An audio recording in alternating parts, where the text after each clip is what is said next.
আগুনের তলায় আবার সাগর রয়েছে। আজকে বিজ্ঞানীরা বলেছে দুনিয়ার যে সাগরগুলো রয়েছে এই সাগরগুলোর গভীরতা হচ্ছে সর্বোচ্চ 11 কিলোমিটার। বলেন তো কত কিলোমিটার? 11 কিলোমিটার। কিন্তু ভাইরা আগুনের তলায় যে সাগর রয়েছে ওই সাগরের গভীরতা হচ্ছে 800 কিলোমিটার। আল্লাহু আকবার। মুসলমান ভাইরা আমার খেয়াল করে, এই 800 কিলোমিটার গভীর হচ্ছে একটা মহাসাগর। সেই পানিকে যদি কালি বানানো হয়, আমার আল্লাহর কালামের ব্যাখ্যা লেখা যদি শুরু করা হয়, লিখতে লিখতে 800 কিলোমিটার গভীরের মহাসাগর শেষ হয়ে যাবে। এরপর আল্লাহর কালামের ব্যাখ্যা লিখে শেষ করা যাবে না। সমাধান চাও যদি জীবনে মরণে, ফিরে চাও খুঁজে নাও চোখ রাখো কোরআনে। কথা বলেন ঠিক কিনা? মুসলমান ভাইরা আমার, আমার আল্লাহ রাব্বুল আলামিন এমন একটা কিতাবে আল্লাহ পাক একটা বিষয় নিয়ে 60 জায়গায় উল্লেখ করেছেন। ভাইরা চিন্তা করেন বিষয়টা তাহলে কত গুরুত্বপূর্ণ। মুসলমান দেখেন, আমার আল্লাহ রাব্বুল আলামিন কোরআনে কারীমের ভিতরে এই ফিতনা শব্দটাকে 1 নাম্বার শিরক এবং কুফর অর্থে ব্যবহার করেছেন। বলেন তো 1 নাম্বার কোন অর্থে ব্যবহার করেছেন? শিরক এবং কুফর। তাহলে আল্লাহ রাব্বুল আলামিন শিরক আর কুফরটা ফিতনার মাধ্যমে প্রকাশ করেছেন। ভাইরা আমাদের দেশে শিরক আর কুফর আছে না নাই? বলেন তো, কথা বলেন আছে না নাই? ভাইরা আমার, এজন্য আল্লাহ পাক ডাক দিয়ে বলেন ইমানদারদেরকে, ওই ইমানদাররা যতক্ষণ পর্যন্ত এই শিরক আর কুফর পৃথিবীর জমিন থেকে উৎখাত হবে না ততক্ষণ পর্যন্ত তোমাদেরকে যুদ্ধ করা লাগবে। আল্লাহ রাব্বুল আলামিন বলেন ওয়াকাতিলুহুম হাত্তা লা তাকুনা ফিতনাতুন ওয়া ইয়াকুনা দীনু কুল্লুহু লিল্লাহ। আল্লাহু আকবার। আল্লাহ রাব্বুল আলামিন বলেন, হে বান্দাগণ, তোমরা আমার রাস্তায় জিহাদ করো, যুদ্ধ করো, ফিতনার বিরুদ্ধে যুদ্ধ করো, যতক্ষণ পর্যন্ত না ফিতনা দুনিয়া থেকে পুরোপুরি উৎখাত হয়ে না যায় ততক্ষণ পর্যন্ত তোমরা আমার রাস্তায় যুদ্ধ করো। চিৎকার দিয়ে বলি সুবহানাল্লাহ। সম্মানিত ভাইরা আমার, মুফাসসিরিনে কেরাম বলে আল্লাহ পাক এই আয়াতের ভিতরে যে ফিতনা শব্দটাকে উল্লেখ করেছেন, এই ফিতনা শব্দের অর্থ হইল শিরক এবং কুফর। ফিতনা শব্দের অর্থ কি? শিরক এবং কুফর। তাহলে আমরা জানতে পারলাম ফিতনার 1 নম্বর অর্থ হচ্ছে শিরক এবং কুফর। সম্মানিত ভাইরা, আল্লাহ পাক কাফিরদেরকে ফিতনা বলছেন, শিরককে ফিতনা বলছেন। আল্লাহ পাকের কথার ভিতরে কি কোনো সন্দেহ আছে ভাইরা? আমান আসদাকু মিনাল্লাহি কিলা, আমান আসদাকু মিনাল্লাহি হাদিসা। আল্লাহর কথার থেকে আর কারো কথা কি সত্য হতে পারে? ভাইরা আমার, আমার আল্লাহ রাব্বুল আলামিন কোরআনে কারীমের ভিতরে জানাই দিলেন শিরক আর কুফর হচ্ছে ফিতনা। এখন বাংলাদেশে তার বাস্তব নমুনা দেখা যাচ্ছে কি যাচ্ছে না? ভাইরা আমার, যুগে যুগে এই ফিতনা ফেরাউনের আকৃতি নিয়ে এসেছে, নমরুদের আকৃতি নিয়ে এসেছে, আবু জেহেলের আকৃতি নিয়ে এসেছে। এরপরে ভাইরা যুগে যুগে বিভিন্ন কাফেরের আকৃতি নিয়ে এই ফিতনার আগমন ঘটেছে। বাংলাদেশে গৌর গোবিন্দের আকৃতি নিয়ে এসেছে ফিতনা। সম্মানিত ভাইরা, আর এখন বাংলাদেশে শেখ হাসিনার আকৃতিতে ফিতনা ফিরে এসেছে। কথা বলেন ঠিক কিনা? আজকে ইসকনের আকৃতি নিয়ে ফিতনা আগমন করেছে ভাইরা। সুতরাং এখন আমাদেরকে সজাগ হতে হবে, এই ফিতনা যেন মাথা চারা দিতে না পারে, এজন্য ঐক্যবদ্ধ ভাবে এই ফিতনার বিরুদ্ধে আমাদেরকে যুদ্ধ ঘোষণা করতে হবে। কথা বলেন ঠিক কিনা? ফিতনার মাথাকে কেটে দিতে হবে ভাইরা। আল্লাহ পাকের নির্দেশ। বলেন তো কার নির্দেশ? কথা বলেন কার নির্দেশ? আল্লাহর নবী বলেন উমিরতু আন উকাতিলান নাসা হাত্তা ইয়াশহাদু আল্লা ইলাহা ইল্লাল্লাহ ওয়া আন্না মুহাম্মাদান আবদুহু ওয়া রাসূলুহু ওয়া ইউকিমুস সালাতা ওয়া ইউতুজ যাকাতা। আল্লাহর পয়গম্বর বলেন, আমার আল্লাহ পাক আমাকে নির্দেশ দিয়েছেন আমি যেন মানুষের বিরুদ্ধে ততক্ষণ পর্যন্ত যুদ্ধ করি যতক্ষণ না মানুষ এ কথার সাক্ষ্য দেয় আল্লাহ ছাড়া কোনো ইলাহ নাই, কোনো মাবুদ নাই, আর মুহাম্মদ সাল্লাল্লাহু আলাইহি ওয়াসাল্লাম আল্লাহর বান্দা এবং রাসূল।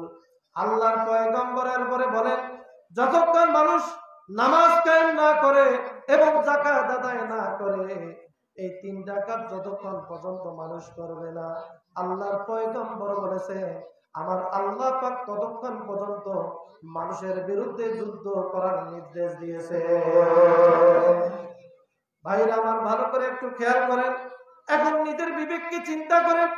আল্লাহর পয়গম্বর শুধু শিরকের বিরুদ্ধে যুদ্ধ ঘোষণা করেন নাই, কুফরের বিরুদ্ধে যুদ্ধ ঘোষণা করেন নাই, আল্লাহর পয়গম্বর বেনামাজিদের বিরুদ্ধে কিন্তু যুদ্ধ ঘোষণা করেছেন। আল্লাহর পয়গম্বর যারা যাকাত আদায় করে না তাদের বিরুদ্ধে যুদ্ধ ঘোষণা করেছেন। কথা কি বুঝতেছেন ভাইরা? একটু ভালো করে খেয়াল করেন, যে ব্যক্তি নামাজ পড়বে না কিয়ামতের ময়দানে ভাইরা আমার, আল্লাহর পয়গম্বর একবারে তরবারি ধরে থাকবে, আল্লাহ পাক এক পাশে তরবারি ধরে থাকবে, আর বেনামাজিরা এক পাশে ধরে থাকবে।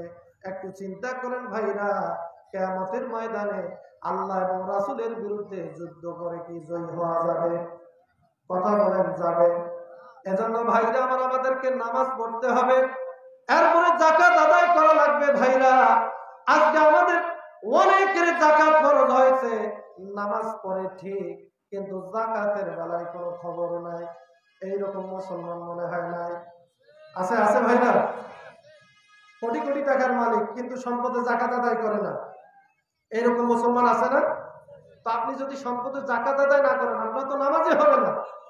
আপনাকে কি বলছে নামাজ হবে আপনার? হ্যাঁ, আল্লাহর পয়গম্বর বলছেন যারা সম্পদের যাকাত আদায় করে না এদের নামাজ আল্লাহর দরবারে কবুল হয় না। নাউজুবিল্লাহ বলবেন না? তাহলে যাকাত আদায় করার দরকার আছে ভাইরা। যাকাত দেখেন, আমরা যদি ওসুর আদায় করতাম ভাইরা, দেখেন একটা পরিসংখ্যানে দেখলাম বাংলাদেশে যদি ওসুর আদায় করা হয় তাহলে ৬,০০০ কোটি টাকা ওসুর আদায় করা যাবে। সুবহানাল্লাহ বলবেন না? এরপরে যাকাত আদায় করা যাবে ২৫,০০০ কোটি টাকা প্রতি বছরে, মোটে ৩১,০০০ কোটি টাকা। ভাইরা একটু চিন্তা করেন তো, ৩১,০০০ কোটি টাকা প্রতি বছরে যাকাত এবং ওসুর থেকে আদায় করা সম্ভব। সুবহানাল্লাহ বলবেন না? আর আমাদের পদ্মা সেতু বানাইতে কত টাকা লাগছে? হ্যাঁ, ৩২,৬০৫ কোটি টাকা, সম্ভবত ৩২,৬০৫ কোটি টাকা। এই টাকা দিয়ে পদ্মা সেতু তৈরি করা হয়েছে। ভাইরা, আসলে আসল পরিসংখ্যান হচ্ছে 1/3 টাকা খরচ হয়েছে আর 2/3 টাকা শেখ হাসিনার পকেটে গেছে। পদ্মা সেতু বানাইতে এত টাকা লাগে নাই ভাইরা, কারণ শেখ হাসিনার যে দুর্নীতি সেই হিসাব অনুযায়ী করলে পদ্মা সেতু বানাইতে 10,০০০ কোটি টাকাও লাগে না। বুঝতে পারছেন ভাইরা? এই বিষয়গুলো আমাদেরকে জানতে হবে ভাইরা। আজকে আমাদের দেশকে দেউলিয়া বানাইছে এই শেখ হাসিনা। আজকে প্রত্যেকটা জিনিসের দাম কেন এত দাম হয়েছে? আজকে কিছু আমাদের দেশে মানুষ আছে বলে যে আগের সরকারে ভালো ছিল, এরকম কুলাঙ্গার আছে না? বলে না? আমি বলি এরা হচ্ছে বুদ্ধি প্রতিবন্ধী। এরা কি বলেন তো? বুদ্ধি প্রতিবন্ধী। এরা হকটা দেখতে পারে না ভাইরা। একটু চিন্তা করেন, একটা ক্যালকুলেশন দেয় আপনাদেরকে। শেখ হাসিনা যখন ক্ষমতায় চড়ে তখন বাংলাদেশের ঋণ ছিল 2,76,000 কোটি টাকা। বলেন তো কত ঋণ ছিল? 2,76,000 কোটি টাকা। এরপর যখন সে ক্ষমতা ছাড়ে তখন বাংলাদেশের ঋণের পরিমাণ হচ্ছে 18,35,000 কোটি টাকা। একটু চিন্তা করেন ভাইরা। এরপরে ওই পাচার করছে কত জানেন? 17,60,000 কোটি টাকা। মাত্র বাংলাদেশের জন্য খরচ করছে 75,000 কোটি টাকা। তো যতটুকু ঋণ করছে ভাইরা তার থেকে আরো বেশি নিয়ে গেছে, বিদেশে পাচার করছে বেশি। কারণ সে যখন ক্ষমতায় ছিল, ক্ষমতায় বসে, তখন বাংলাদেশের ঋণ ছিল 2,76,000 কোটি টাকা। আর ওই আসার পরে হয়েছে 18,35,000 কোটি টাকা। ভাইরা তাহলে ঋণ যত করছে পাচার তার আরো কি তত বেশি করছে ভাইরা। তাহলে চিন্তা করেন এই দেশটাকে সে কোথায় নিয়ে গেছে, এই জিনিসগুলো আমাদের জানার দরকার আছে না নাই ভাইরা? এই কথাগুলো বললে বলতে হুজুর রাজনীতির কথা বলো। আরে বেটা, তুমি যদি হক না বোঝো, তুমি তো বুদ্ধি প্রতিবন্ধী। ফিতনাটা কাকে বলে এই জিনিসটাই যদি বুঝতে না পারো, তুমি তো হক আর বাতিলের মধ্যে পার্থক্য করতে পারবা না। কথা বলেন ঠিক কিনা? এজন্য ভাইরা, শেখ হাসিনা হচ্ছে আমাদের জন্য ফিতনা। বলেন তো আমাদের জন্য কি ফিতনা? আল্লাহ পাক কোরআনে কারিমে দেখেন শয়তানকেও ফিতনা বলছেন। শয়তানকে কি বলছেন? ফিতনা। শয়তানের আরেকটা নাম হচ্ছে তাগুত। বলেন তো শয়তানের আরেকটা নাম কি? তাগুত। এই তাগুতও কিন্তু ভাইরা ফিতনা। নাউজুবিল্লাহ বলবেন না? ভাইরা আমার ভালো করে খেয়াল করেন, আল্লাহ রাব্বুল আলামিন কোরআনে কারীমের ভিতরে তাগুত কথাটা উল্লেখ করেছেন। ভাইরা, এই তাগুত শব্দের কিন্তু অনেকগুলো অর্থ আছে। তাগুত শব্দের একটি অর্থ হলো গণক, যারা মানুষের হাত দেখে ভাগ্য গণনা করে। এইরকম মানুষ মনে আমাদের সমাজে নাই। আবার আমরা অনেক মুসলমান আছি, এদেরকে কি হাত দেখাই? দেখাই কি দেখাই না? মুসলমান বিশ্বাস করে আপনি যদি কোনো গণককে হাত দেখেন, আর যদি বিশ্বাস না করেন এমনিতেই গণককে হাত দেখেন, তাহলে আপনার কবিরা গুনাহ হবে। আর যদি আপনি গণকের কথা বিশ্বাস করেন, আল্লাহর পয়গম্বর বলেছেন মাইয়ুসাদ্দিকুহু ফাকাত কাফারা, ওই ব্যক্তি কাফের হয়ে যাবে। নাউজুবিল্লাহ বলবেন না? মুসলমান ভাইরা আমার খেয়াল করেন, এই তাগুত শব্দের অনেকগুলো অর্থ আছে। এটা এই কথাটা এই কারণে বললাম, বাংলাদেশে কিন্তু হাসিনা হচ্ছে তাগুত। বলেন তো হাসিনা কি? এ ভাইরা, কথা বলতে কি আপনাদের ভয় লাগতেছে? এখন কি ওই মক্কার জিন্দেগি আছে? আরে ভাই, এখন তো মদিনার জিন্দেগি শুরু হয়েছে। হক কথা বলতে কি কারো পরোয়া আছে ভাইরা? তা আপনাদের হা হুকালি দিতেও কোনো ভয় আছে নাকি? স্ট্রিট কাট কথা ভাইরা, একটা কথা কোরআন হাদিসের বাইরে বলবো না। আপনাদেরকে কোরআন হাদিসের দলিল দিয়ে প্রমাণ করবো শেখ হাসিনা হচ্ছে তাগুত। বলেন শেখ হাসিনা কি? কথা বলেন, শেখ হাসিনা কি? তাগুত। মুসলমান ভাইরা আমার খেয়াল করে,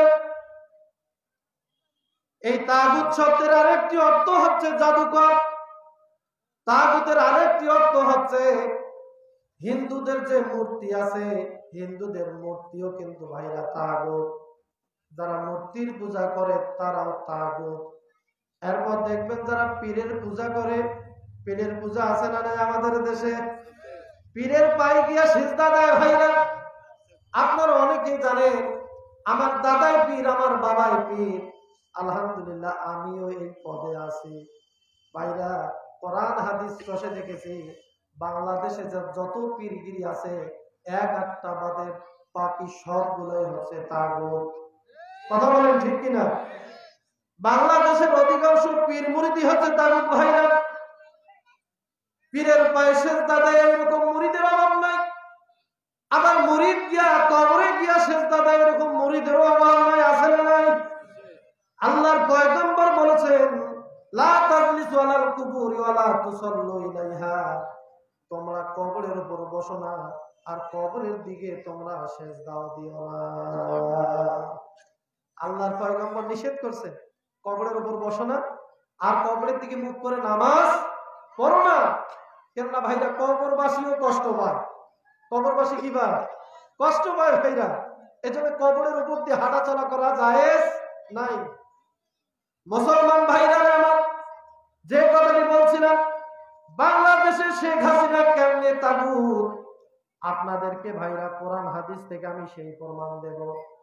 একটু খেয়াল করেন ভাইরা, তাগুত এই কারণে দেখেন। এরপরে তাগুতের যে অর্থগুলো বললাম, তাগুতের আরেকটা অর্থ হচ্ছে জানেন, কোরআনে কারিমের তাহকিকমূলক শব্দগুলোর ব্যাখ্যা বিশ্লেষণমূলক একটা বই আছে। সেই বইয়ের নাম হচ্ছে মুকাম্মাল লুগাতুল কোরআন।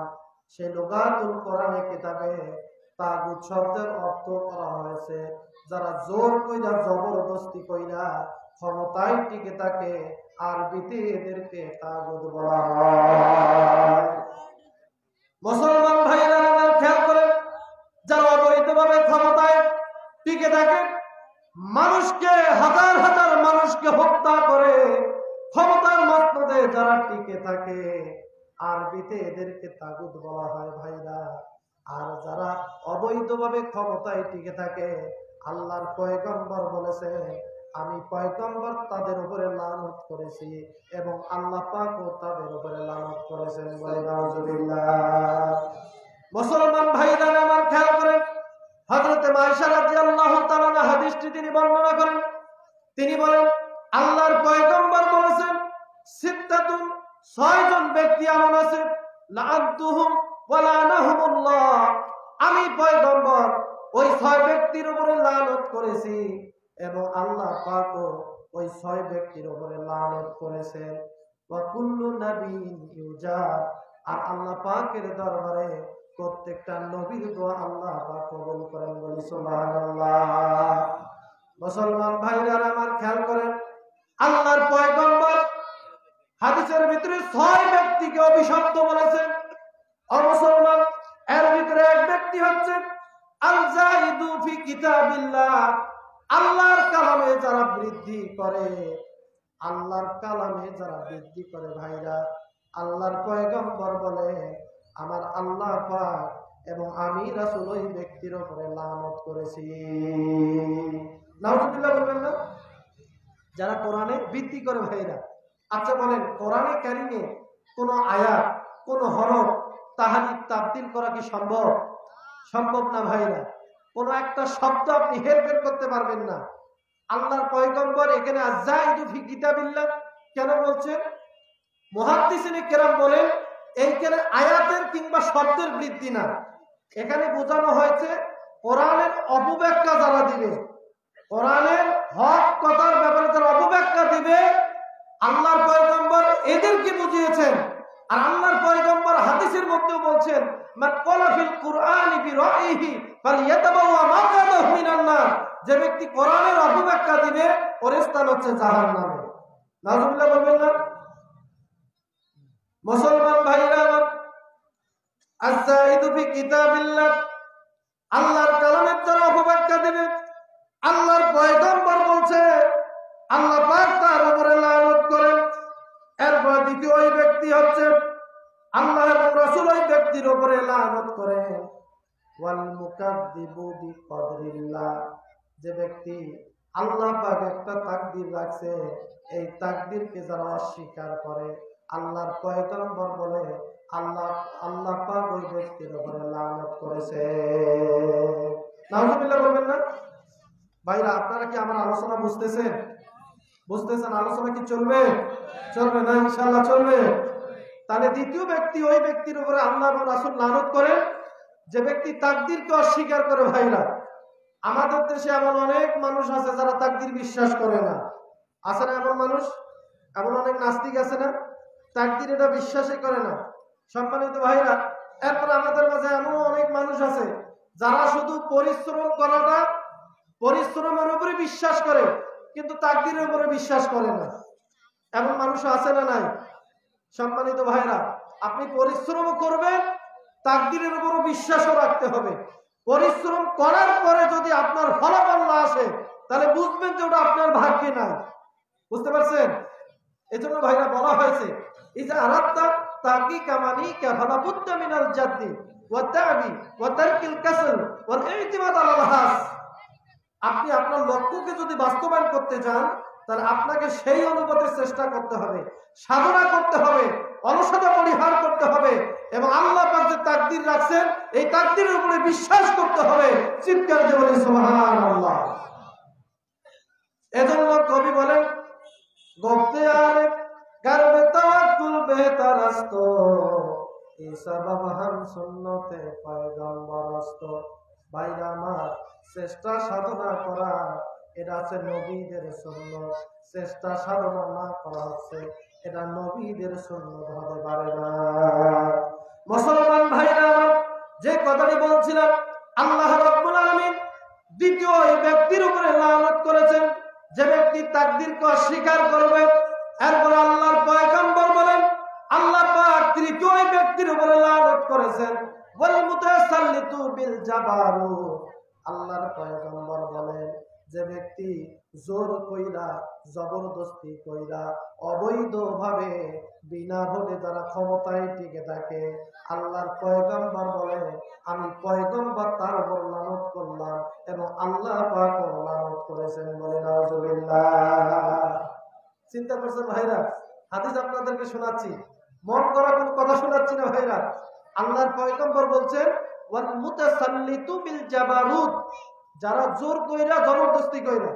আচ্ছা, আমরা অনেকেই জানি জবর দখল, এই কথাটা জানি না। এই জবর কথাটা কিন্তু আরবি ভাইরা।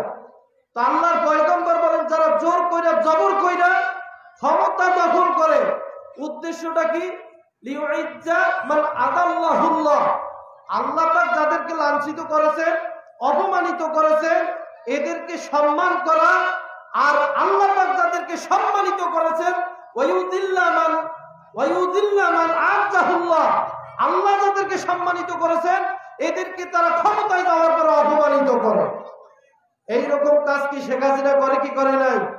কথা বলেন ভাইরা, করে কি করে নাই? আল্লাহর পয়গম্বর বলছেন যারা অবৈধভাবে ক্ষমতায় টিকে থাকে, এরা অবৈধভাবে ক্ষমতায় এই কারণে টিকে থাকে, আল্লাহ পাকের যারা মাহবুব বান্দা, যারা আলেম, যারা উলামা, যারা পীর মাশায়েখ, এরা ক্ষমতায় টিকে থাকে তাদেরকে লাঞ্ছিত করার জন্য, তাদেরকে ফাঁসি দেওয়ার জন্য, তাদেরকে জেলে ভরার জন্য। কথা বলেন ঠিক কিনা? আল্লাহর পয়গম্বর সব বলে দিয়েছেন ভাইরা। এরপরে তারা ক্ষমতা জোর কইরা টিকে থাকে দাদা বাবুদেরকে খুশি করার জন্য। বলেন তো কাদেরকে খুশি করার জন্য? দাদা বাবুদেরকে। আজকে ভাইরা আমাদের দেশে দাদা বাবুকে খুশি করার জন্য শেখ হাসিনা ইসলামকে জলাঞ্জলি দিয়েছে ভাইরা। কথা বলেন ঠিক কিনা? জলাঞ্জলি দিয়েছে ভাইরা। আজকে হক আমাদেরকে বুঝতে হবে, ফিতনা কাকে বলে এই জিনিসটা মাথায় রাখতে হবে ভাইরা। বাংলাদেশে শেখ হাসিনা যত শিরকের প্রবর্তন করেছে ভাইরা, প্রত্যেকটা রাস্তার মোড়ে মোড়ে তার বাবার মূর্তি নির্মাণ করে শিরককে উন্মুক্ত করে দিয়েছে। কথা বলেন ঠিক কিনা? শিরককে উন্মুক্ত করে দিয়েছে ভাইরা। রাস্তার মোড়ে মোড়ে বাবার মূর্তি, ভাইয়ের মূর্তি, বাবার মায়ের মূর্তি, তার মূর্তি, মূর্তির দেশে পরিণত করে দিয়েছিল। কথা বলেন ঠিক কিনা? তো সম্মানিত ভাইরা, দেখেন আল্লাহর নবী বলছেন যে যারা অবৈধভাবে ক্ষমতায় টিকে থাকে এর আলেমদেরকে অসম্মান করার জন্য এবং কাফের বেঈমানদেরকে খুশি করার জন্য অবৈধভাবে ক্ষমতায় টিকে থাকে। চিৎকার করে নাউজুবিল্লাহ। সম্মানিত ভাইরা, এরপর আল্লাহর নবী বলছেন চতুর্থ ওই ব্যক্তির উপরে আল্লাহ পাক লানত করেন যে ব্যক্তি ওয়াল মুস্তাহিল্লু লিহারামিল্লাহ, আল্লাহর হারামের ভিতরে, আল্লাহর কাবা ঘরে, কাবা চত্বরে যে ব্যক্তি অবৈধ কাজ করাকে বৈধ মনে করে। নাউজুবিল্লাহ বলেন। এরপরে পঞ্চম ওই ব্যক্তি ওয়াল মুস্তাহিল্লু মিন ইতরাতি মা হারামাল্লাহ, আল্লাহর নবী বলেন যারা আমার বংশধরকে অসম্মান করে এবং এইটাকে বৈধ মনে করে, আল্লাহ এবং আমি রাসূল ওই ব্যক্তির উপরে লানত করলাম। চিৎকার দিয়ে বলে নাউজুবিল্লাহ।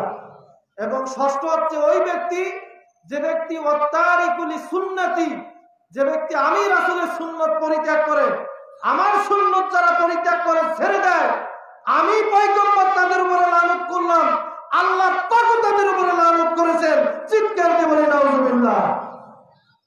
সম্মানিত ভাইরা, একটু চিন্তা করেন তো, আল্লাহর পয়গম্বরের সুন্নত পরিত্যাগ করলে আল্লাহ লানত করেন, নবী করিম সাল্লাল্লাহু আলাইহি ওয়াসাল্লাম লানত করেন। আমাদের অনেকেরই মুখে দাঁড়িয়ে নাই, আছে ভাইরা? আমাদের অনেকের মুখে দাঁড়িয়ে নাই। সম্মানিত ভাইরা, আফসোস লাগে। আল্লাহর পয়গম্বরের এই সুন্নতটা অবশ্যই আমাদেরকে মানতে হবে ভাইরা। এইটা ওয়াজিব। এইটা কি বলেন তো? দাঁড়িয়ে রাখাটা কি ওয়াজিব? কথা বলেন না কেন ভাইরা? মানে আলোচনা কি আমার চলবে? তাহলে দাঁড়িয়ে রাখা হচ্ছে ওয়াজিব। ইশারাতুন নাসের মাধ্যমে কোরআনে কারীমের আয়াত দিয়ে সাব্যস্ত হয় দাড়ি অন্তত পক্ষে এক মুষ্টি রাখা হচ্ছে ওয়াজিব। সুবহানাল্লাহ বলবেন না? সম্মানিত ভাইরা, দেখেন যারা মুখে দাড়ি রাখে না, আল্লাহর পয়গম্বর পৃথিবীতে যত কাফের আছে সব কাফেরের সাথে উদাহরণ দিয়েছে। আল্লাহর পয়গম্বর উদাহরণ দিয়েছে, উপমা দিয়েছে কাফেরদের সাথে যাদের মুখে দাড়ি থাকবে না ভাইরা। এমনকি আল্লাহর পয়গম্বর খ্রিস্টানদেরকেও নির্দেশ দিয়েছেন দাড়ি রাখার। সুবহানাল্লাহ বলবেন না? এমন অনেক হাদিস থেকে জানা যায় আল্লাহর পয়গম্বর মুশরিকদেরকেও নির্দেশ দিয়েছেন দাড়ি রাখা। সুবহানাল্লাহ বলবেন না? সম্মানিত ভাইরা, এই দাড়ি কত বড় সুন্নত। দাড়ি কি আমরা রাখতে পারবো ভাইরা? দাড়ি কি রাখতে পারবো ভাইরা? দেখেন, আল্লাহর নবী বলছেন যে ব্যক্তি দাড়ি রাখে না ওর সাদৃশ্য হচ্ছে ইহুদির সাথে, ওর সাদৃশ্য হচ্ছে খ্রিস্টানের সাথে, ওর সাদৃশ্য হচ্ছে মুশরিকের সাথে, ওর সাদৃশ্য হচ্ছে মাজুজি অর্থাৎ অগ্নি পূজারীর সাথে, ওর সাদৃশ্য হচ্ছে সাবিনদের সাথে, ওর সাদৃশ্য হচ্ছে মহিলার সাথে। এবং ওলামায়ে কেরাম বলেন যারা মুখে দাড়ি রাখে না এদের সাদৃশ্য হচ্ছে হিজড়ার সাথে। সুতরাং যারা দাড়ি রাখে না এরা এক প্রকারের হিজড়া। কথা বলেন না কেন? মানে আমার কথা বলতেছি না, আপনারা হাদিস দেখেন ঘাটাঘাটি করে, এবং এই হাদিসগুলো যে হাদিসগুলোর কথা বলছি সবটাই হচ্ছে সহিহ হাদিস। সবটাই কি হাদিস? সহিহ হাদিস। এখন আমরা কি হিজড়া হতে চাই? কথা বলেন রে ভাইরা, হিজড়া হতে চাই? কারা কারা চাই না একটু হাত তুলেন তো। কারা কারা চাই না? মানে হিজড়া হতে চাই না কারা কারা হাত তোলেন? আস্তাগফিরুল্লাহ, অনেক মানুষ হাত তোলে নাই। আস্তাগফিরুল্লাহ, হাত নামান। মানে ওয়াজ কাজ হয় নাই ভাইরা। এ ভাইরা, দাড়ি রাখতে হবে তো ভাইরা। আমরা কি দাড়িটা রাখতে পারবো? ইনশাআল্লাহ ভাইরা। আল্লাহ পাক আমাদেরকে যেন এই তৌফিকটা দান করে দেন, বলে আমিন। সম্মানিত ভাইরা, দেখেন যে কথাটি বলছিলাম যে শিরক এবং কুফর হচ্ছে কি? ফিতনা। নাউজুবিল্লাহ বলেন। এরপরে ফিতনা শব্দটির আরেকটি অর্থ হচ্ছে মানুষকে আগুন দিয়ে জ্বালিয়ে পুড়িয়ে ছারখার করে দেওয়া। নাউজুবিল্লাহ বলেন। মানুষকে আগুন দিয়ে পোড়া, আল্লাহ পাক কোরআনে কারিমে এইটাকে ফিতনা বলেছেন। ভাইরা আমার, আপনারা কি আমার ওয়াজ কি ভালো লাগতেছে আপনাদের? চলবে?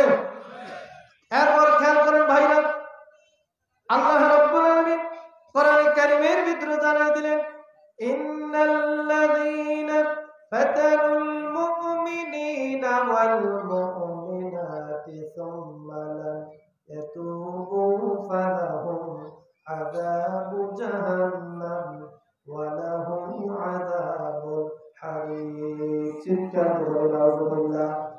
আল্লাহ রাব্বুল আলামিন বলেন, ইন্নাল্লাযীনা ফাতানুল মুমিনিনা ওয়াল মুমিনাত, নিশ্চয় যারা মুমিন নারী এবং পুরুষের উপরে জুলুম করেছে এরপরে তওবা করে নাই, তওবা ছাড়াই মারা গেছে, আল্লাহ পাক বলেন আমি আল্লাহ পাক তাদের জন্য জাহান্নাম রেখে দিয়েছি এবং জাহান্নামের আগুন আমি আল্লাহ পাক তাদের জন্য রেখে দিয়েছি।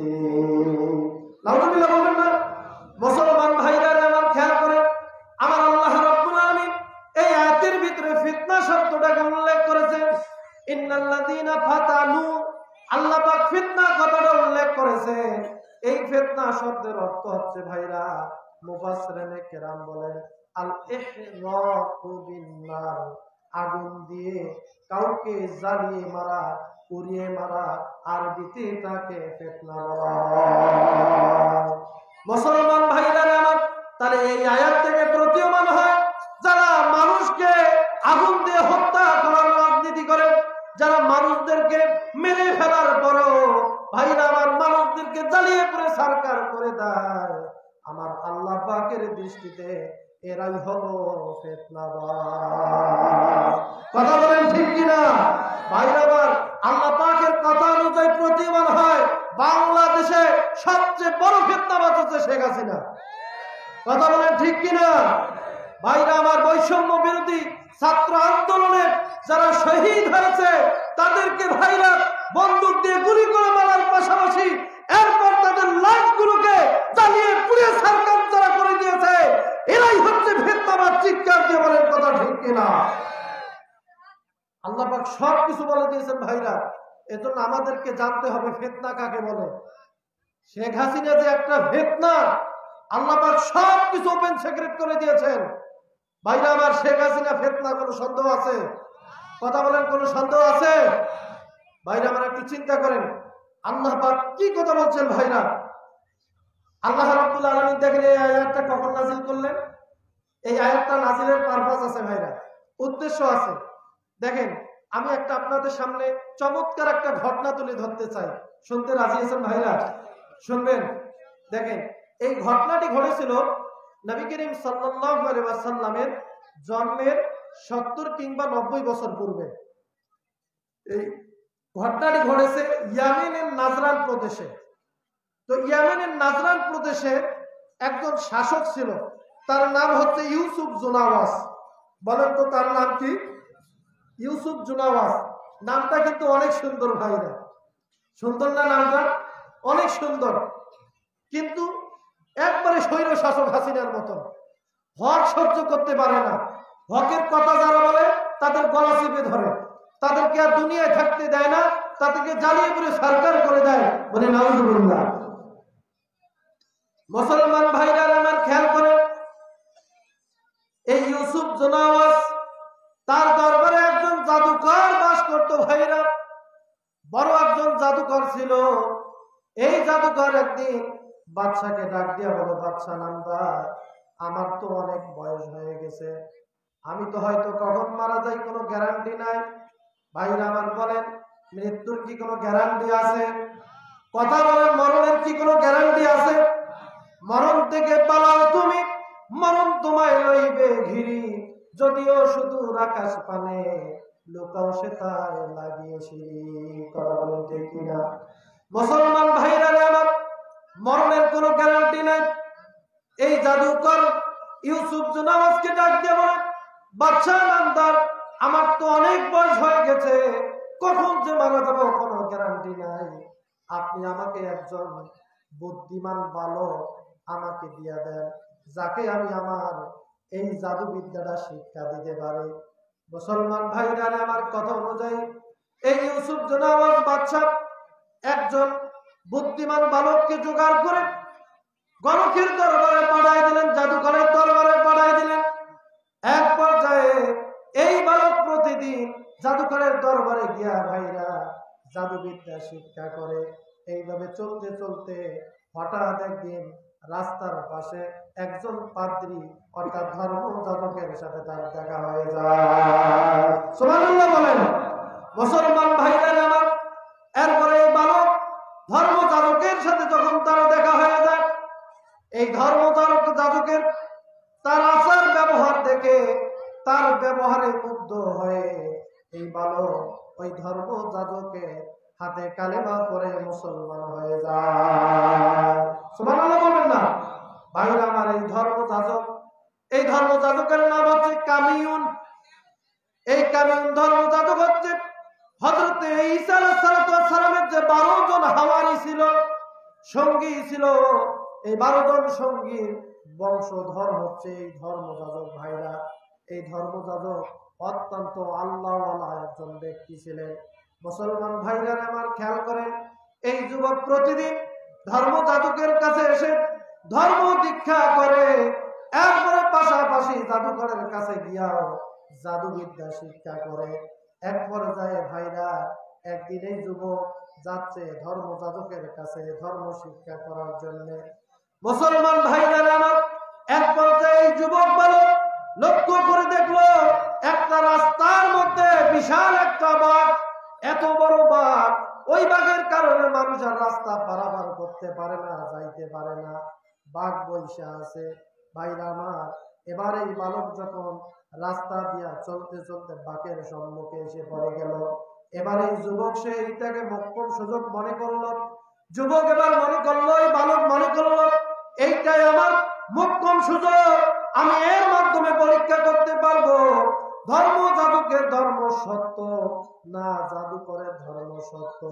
ভাইরা আমার, এবারে এই বালক একটা জমিন থেকে পাথর হাতে নিয়া এরপরে আল্লাহ রাব্বুল আলামিনের দরবারে দোয়া করে বলে, আয় আল্লাহ তাআলা, আপনার কাছে যদি জাদুকরের ধর্মের থেকে ধর্ম যাজকের ধর্ম যদি আপনার কাছে ভালো মনে হয়, সত্য মনে হয়, তাহলে আমি এই যে পাথরটা নিক্ষেপ করবো বাঘকে, বাঘ তারা যেন সাথে সাথে সেই জায়গার মধ্যে পড়ে মরে যায়। চিৎকার দিয়ে বলেন সুবহানাল্লাহ।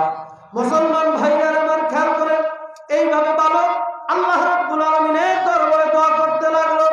এক পর্যায়ে পাথর হাতে নিয়ে বাঘকে লক্ষ্য করে আঘাত করেছে। ভাইরা, আঘাত করার সাথে সাথে ওই জায়গার মধ্যে বাঘটা মরে যায়।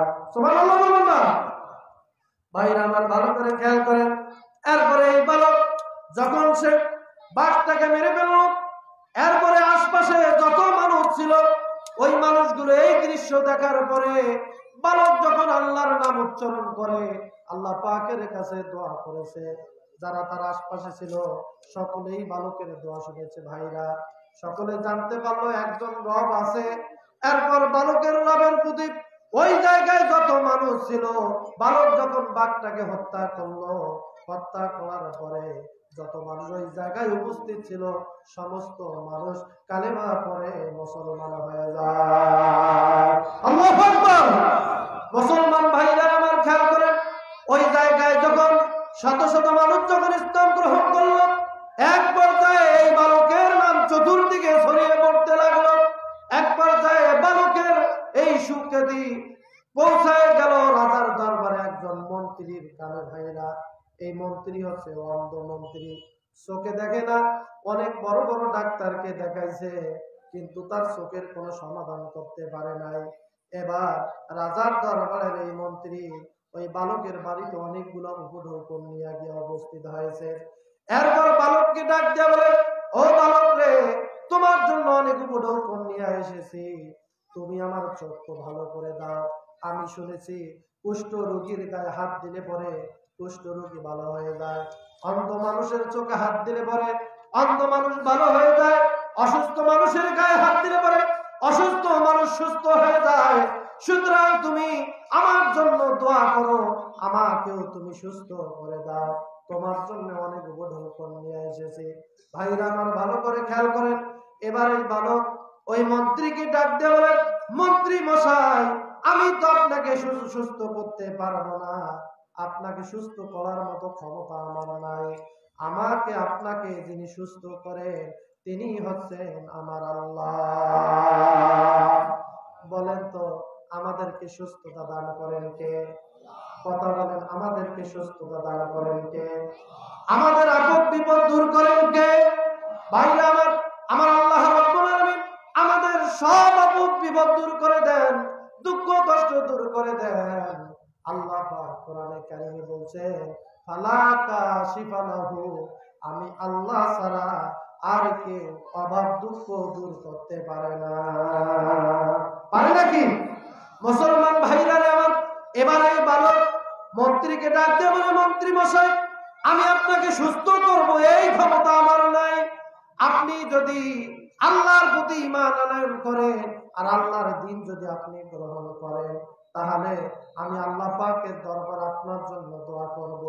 আল্লাহ পাকের দরবারে দোয়া করলে পরে আল্লাহ পাক তার দয়ায় আপনাকে সুস্থ করে দিবে। সুবহানাল্লাহ বলবেন না? ভাইরা আমার একটু ভালো করে খেয়াল করেন। এরপরে মন্ত্রী মশাই বালকের হাতে হাত রেখে কালেমা পড়ে মুসলমান হয়ে যায়। এরপর ভাইরা বালক যখন দোয়া করে দিল, মন্ত্রী সুস্থ হয়ে গেল, তার চোখ ভালো হয়ে গেল। এক পর্যায়ে মন্ত্রী মশাই যখন রাজার দরবারে গেছে, রাজার দরবারে যাওয়ার পরে মন্ত্রীকে দেখার পরে রাজা আশ্চর্যান্বিত হয়ে গেছে। মন্ত্রীকে ডাক দেয়া বলে, রাজা ডাক দেয়া বলে, মন্ত্রী মশাই ব্যাপারটা কি? আপনি বড় বড় ডাক্তারের কাছে গেলেন, এত লক্ষ লক্ষ টাকা খরচ করলেন, কেউ আপনাকে সুস্থ করতে পারলো না, কিন্তু আপনি কেমনে সুস্থ হইলেন? আপনি আমার এই কথা জানাই দেন। ভাইরা আমার, এবার মন্ত্রী ডাক দিয়া বলে, রাজা মশাই, আপনার দরবারে যে বালক জাদুকরের কাছে গমনাগমন করে, ওই জাদুকরের ওই বালকটাই আমাকে সুস্থ করে দিয়েছে। সুবহানাল্লাহ বলবেন না? ভাইরা আমার ভালো করে খেয়াল করেন। এক পর্যায়ে এই যুবকের সন্তান পেয়ে গেল। এবার বাদশা মন্ত্রীকে ডাক দিয়ে বলে, ও মন্ত্রী, তুমি বলোটা কি? তোমার রব তোমাকে সুস্থ করে দিয়েছে, আল্লাহ সুস্থ করে দিয়েছে, বলোটা কি? আমি ছাড়া আর কোনো তোমার রব আছে নাকি?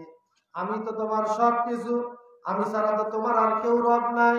বলেন তো ভাইরা, আমাদের রব কে? কথা বলেন, আমাদের রব কে? রব্বুনাল্লাহ, আমাদের আল্লাহ হচ্ছে আমাদের রব। মুসলমান ভাইরা আমার, এবার মন্ত্রীকে রাজা মশাই ডাক দিয়ে বলে, মন্ত্রী মশাই, আমি ছাড়া আপনার আর কোন রব আছে নাকি? মন্ত্রী ডাক দিয়া বলে, আপনি কিসের আমার রব? আপনি আমার রব হতে পারেন না। আমার রব হচ্ছেন তো আল্লাহ, যিনি হচ্ছেন আপনারও রব এবং আমারও রব। সেই আল্লাহ রব্বুল আলামিন আমারে সুস্থ করে দিয়েছে।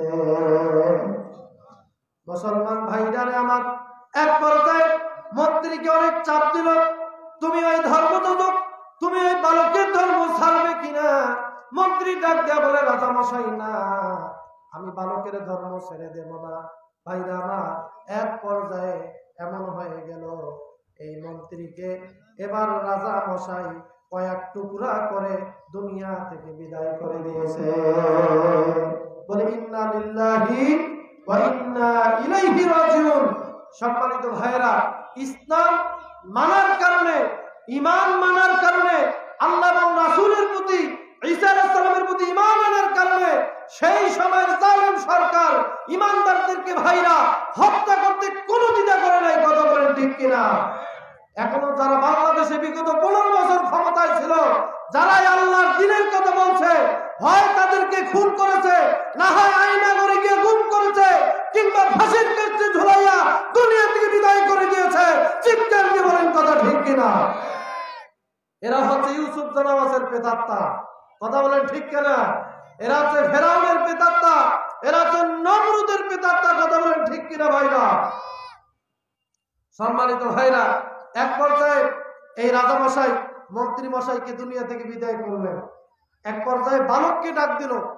বালককে যখন ডাক দিছে, বালককে বলে যে, আমার ধর্ম মানবা না তোমার আল্লাহর ধর্ম মানবা? বালক বলে, আমি আমার আল্লাহর ধর্ম মানবো। সুবহানাল্লাহ বলবেন না? ভাইরা আমার, এত চেষ্টা করছে, বালককে ধর্মচ্যুত করতে পারে নাই। এক পর্যায়ে বালককে, মানে এই রাজা তার যত সেনাবাহিনী আছে তাদেরকে নির্দেশ দিল, ওকে পাহাড়ের উপরে নিয়ে গিয়া হত্যা করো, পাহাড় থেকে ফেলাই দিয়ে মেরে ফেলো। ভাইরা আমার, পাহাড়ে নিয়ে গিয়া তারা তাকে মারতে পারে নাই, বরং যারাই মারতে গেছে তারাই মরে গেছে। যারাই মারতে গেছে তারাই কি মরে গেছে। এক পর্যায়ে সাগরে নিয়ে গেছে, সেখানেও তারা মারতে পারে নাই। ভাইরা আমার, যখন এই গোলাম, এই বালক রাজার দরবারে আসলো, আসার পরে রাজা এই বালককে দেখার পর আশ্চর্যান্বিত হয়ে গেলেন, আরো ফেটে গুসায় ফেটে পড়তে লাগলেন। এক পর্যায়ে বালককে বললেন, বালক, ব্যাপার কি? তোমার সাথে যাদেরকে পাঠাই দিলাম মারার জন্য, তারা কোথায়? বালক বলতেছে, আল্লাহ পাক ওদেরকে ধ্বংস করে দিয়েছে। সুবহানাল্লাহ বলবেন না? ভাইরা আমার, মান হাফারা হুফিরা, আপনি যদি কারো জন্য গর্ত করে, আপনি সেই গর্তে পড়বেন। কথা বলেন ঠিক কিনা? মান হাফারা বিরান লিআখিহি ফাকাদ ওয়াকা ফিহি, যে ব্যক্তি অন্যের জন্য গর্ত করে, ওই গর্তেই সে পড়ে। ভাইরা আমার, হাসিনা ট্রাইব্যুনাল গঠন করছিল, আলেমদেরকে ফাঁসি দিয়েছে। মিথ্যা ট্রাইব্যুনাল গঠন করে আল্লাহর ওলিদেরকে ফাঁসি দিয়া দুনিয়া থেকে বিদায় করে দিয়েছে। ইনশাআল্লাহ টুডে আর টুমরো বাংলাদেশে হাসিনাকে এনে সেই ট্রাইব্যুনালে ফাঁসি দেওয়া হবে। কথা বলেন ঠিক কিনা? আপনারা কি এই মতের পক্ষে এক আছেন? কারা কারা এক আছেন? হাত তুলে আল্লাহকে দেখান ভাইরা। লিল্লাহি তাকবীর, লিল্লাহি তাকবীর। সকলে হাত নামান। ভাইরা আমার, আমাদের উদাত্ত আহ্বান হচ্ছে গভর্নমেন্টের কাছে, সরকারের কাছে, যে হাসিনা বাংলাদেশে এতগুলো মানুষকে হত্যা করেছে, আলেমদেরকে নির্বিচারে হত্যা করেছে। ভাইরা আমার, একটা পরিসংখ্যান এসেছে, শুধু শেখ হাসিনার আমলে 15 বছরে 1926 জন মানুষকে ক্রস ফায়ার দিয়ে হত্যা করেছে। 3500 মানুষকে খুন করেছে ভাইরা আমার। এরপর অসংখ্য মানুষকে যে খুন করেছে। সুতরাং হাসিনার বিচার তার তৈরি করা ট্রাইব্যুনালে হবে। আপনারা কি এই মতের পক্ষে আছেন ভাইরা? এজন্য ভাইরা আমাদেরকে সজাগ থাকতে হবে। আজকে আমাদের দেশকে নিয়ে অনেক ষড়যন্ত্র হচ্ছে, গভীর ষড়যন্ত্র হচ্ছে ভাইরা। আমাদের সজাগ থাকার দরকার আছে না নাই? সম্মানিত ভাইরা, এরপরে দেখেন, বালককে যখন মারতে পারলো না, বালক বলল যে, বাদশা নামদার, আমি আপনাকে একটা বুদ্ধি মাথায় দেব, আপনি যদি আমার বুদ্ধি অনুযায়ী কাজ করেন তাহলে আপনি আমাকে মারতে পারবেন। এখন বাচ্চা বলছে, কি তোমার বুদ্ধি বলো তো দেখি। তো আমার বুদ্ধি হচ্ছে, একটা উন্মুক্ত প্রান্তরে মাঠে দেশের যত মানুষ আছে সবাইকে আপনি আহ্বান করেন।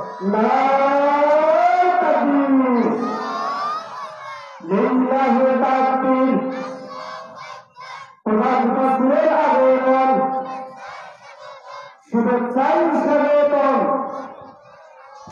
পরবর্তীকার পক্ষ থেকে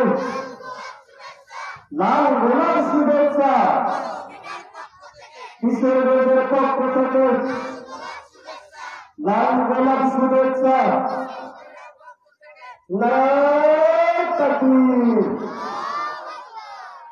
সম্মানিত মুসলিম চৌধুরী, আপনারা যারা এখানে দাঁড়িয়েছেন মেহরবান করে জান্নাতুল ইসলামিয়ায় বসে পড়ুন। আমাদের মাহফিলের প্রধান উপস্থিত ভাইরা আমার, ঘটনাটা শেষ করে দিই না সংক্ষেপে। দেখেন, এই বালক বুদ্ধি পাতায় দিল রাজাকে, যে রাজা মশাই আপনি আমাকে মারতে পারবেন আমার বুদ্ধি অনুযায়ী যদি আপনি কাজ করেন। হ্যাঁ, কি বুদ্ধি? আমার বুদ্ধি হচ্ছে এই যে আপনি একটা উন্মুক্ত প্রান্তরে ময়দানে দেশের যত মানুষ আছে, জনগণ আছে, এদেরকে একত্রিত করেন। রাজা একত্রিত করছে, করার পর বলছে যে আমার তুনির থেকে একটা তীর বের করে বিসমিল্লাহি রব্বিল গোলাম বলে আমার দিকে লক্ষ্য করে আমাকে তীরবিদ্ধ করবেন। এই কথা বললে, এই বিসমিল্লাহি রব্বিল গোলাম বলে আমার দিকে যদি তীর নিক্ষেপ করেন তাহলে আমি মৃত্যুবরণ করব। সুবহানাল্লাহ বলবেন না? ভাইরা আমার, এবার রাজা সেই কাজে করছে। বিসমিল্লাহি রব্বিল গোলাম বলে এই বালকের দিকে লক্ষ্য করে তীর নিক্ষেপ করেছে। ভাইরা, এই বালক সেই জায়গায় মরে গেছে। বলে ইন্না লিল্লাহি ওয়া ইন্না ইলাইহি রাজিউন। সম্মানিত ভাইরা, উপস্থিত যারা ছিল এই দৃশ্য এক পর্যায়ে যখন সমস্ত মানুষ মুসলমান হয়ে গেছে, গেলাম একজন কাকে, আর হাজার হাজার মানুষ কালেমা পড়ে মুসলমান হয়ে গেছে। ভাইরা আমার, বিভিন্ন বর্ণনা থেকে জানা যায় যে সেই দিন 12,000 কিংবা 20,000 মানুষ ইসলাম ধর্ম গ্রহণ করেছে। এই 12,000 কিংবা 20,000 মানুষকে এই অত্যাচারী শাসক ইউসুফ জুলাবাস গর্ত খুঁড়ে সেইখানে আগুন প্রজ্বলন করে এই 20,000 মানুষকে ভাইরা আগুনে নিক্ষেপ করে হত্যা করেছে। সেই দিন একটা মানুষও ঈমান থেকে বিচ্যুত হয় নাই।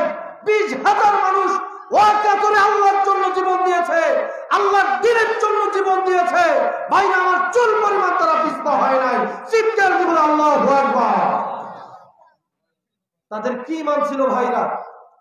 এই যে অগ্নিকুণ্ড ঘুরে ভাইরা আমার আগুন প্রজ্বলন করে ঈমানদারদেরকে জ্বালিয়ে পুড়ে সারকার করে দিয়েছে। ভাইরা, এক পর্যায়ে এই আগুন এমন আকৃতি ধারণ করছে, আগুন এখন বেসামাল। বলে তো আগুন কি? বেসামাল। আগুন গোটা শহরে ছড়িয়ে পড়ছে। ভাইরা, রাজার যত লোক লস্কর ছিল সব মানুষ আগুনে জ্বালিয়ে পুড়ে সারকার হয়েছে। এক পর্যায়ে রাজা কোন রকমে জীবন নিয়ে পালিয়ে যখন গেছে, ভাইরা আমার, তারপরও জীবন পালার বাঁচাইতে পারে নাই। এক পর্যায়ে আগুন থেকে বাঁচার জন্য এই রাজা সাগরে লাফ দিয়েছে, সাগরে লাফ দিয়ে মৃত্যুবরণ করেছে। চিৎকার দিয়ে বলি নাউজুবিল্লাহ। সম্মানিত ভাইরা, একটু চিন্তা করেন, যে রাজা, যে বাদশাহ মুসলমানদেরকে, ঈমানদারদেরকে অগ্নিকুণ্ড তৈরি করে মেরে ফেলছে, আল্লাহ পাক সেই আগুন দিয়ে তাকে ধ্বংস করে দিয়েছেন। কথা বলেন ঠিক কিনা? সুতরাং আমরা এখান থেকে বলতে চাই, বাংলাদেশে যারা মিথ্যা ট্রাইব্যুনাল গঠন করে আলেমদেরকে ফাঁসি দিয়েছে, আল্লাহ দায়ীদেরকে আয়না করে ঢুকে বছরের পর বছর যারা জুলুম নির্যাতন করেছে, ইনশাআল্লাহ তাদের বিচার তাদের গঠিত ট্রাইব্যুনালে হবে। কথা বলেন ঠিক কিনা? তাদেরকেও আয়না করে ঢুকে জুলুম নির্যাতন করা হবে। কথা বলেন ঠিক কিনা? ভাইরা আমার, এজন্য আমাদেরকে একটু অপেক্ষা করতে হবে। টুডে আর টুমরো ইনশাআল্লাহ বাংলার জমিনে হাসিনার বিচার হতেই হবে। কথা বলেন ঠিক কিনা? সম্মানিত ভাইরা, আমার আলোচনা শেষ। ওয়াকিলু দাওয়ানা আলহামদুলিল্লাহি রাব্বিল আলামিন। আসসালামু আলাইকুম ওয়া রাহমাতুল্লাহি ওয়া বারাকাতুহু। ভাইরা আমার একটু পরিচয়টা দেই, আপনারা অনেকে হয়তো আমাকে চেনেন।